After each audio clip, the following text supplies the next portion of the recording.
Welcome to another edition of BadgerBeat, your weekly look at the UW football team. 2 heartbreaking losses for the Badgers, a team that 2 weeks ago had national championship expectations. Tom Mulhern, talk about the change in these last 2 weeks in terms of the emotions around the program. Yeah, well, one of the things that came out of the press conference today is opportunities lost, and this is certainly a huge opportunity. A lot of people thought it was all laid out in front of them. They had the quarterback in place finally, in the schedule, and everything was set in front of them to make a legitimate run at a national title. Well, I think they still had to win, and they still had to perform, and they had to go to Michigan State and Ohio State, 2 really tough environments, and they didn't get it done. And then lost close games on breakdowns at the end of the game at both games, but they were right there in the game. So I still think there's a shot. It's not a great shot, but they do have a chance at a Big Ten title, and I think that'll be a focus a little bit going forward. Tom Outs, tell me what you saw out of this team this week. You didn't see a team that had quit in them. This was a game that was won and lost on the field, correct? Well, I think last week the question we were asking was how would the devastating loss to Michigan State, what would that do to their mindset going into the Ohio State game? And I thought they came out in the Ohio State game, and on defense they were flying around. I thought they were very ready to play. Maybe they were surprised by the talent and or speed of Ohio State, but I thought they were very ready to play the game of football.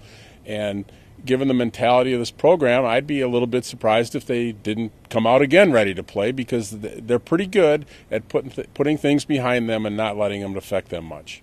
This week, got Purdue coming into Camp Randall Stadium at 2:30 start. Tom Mulhern, tell me about what you've seen out of Purdue so far this year. This is a team that people didn't know which direction they were heading under Danny Ho.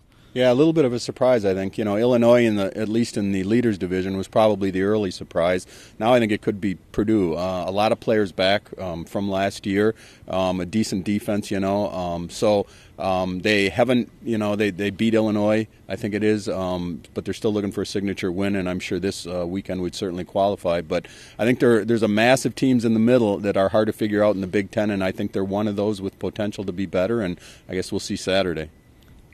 I think we were looking for Danny Hope's imprint on Purdue's program, and maybe this is the year we're starting to see it. I think they're a stout defense, and you can't sleep on Purdue anymore. I think they've raised the level of their program overall from what it was maybe last year or the year before. And if you sleep on Purdue, they could come in here and win. I'm not saying that to hype the game. I just think that this is a program that maybe is on the rise a little bit, and it could come in here, and if you're not ready to play, it could come in and beat you. Thanks for joining us this week. We'll have coverage on madison.com all week and, of course, on game day.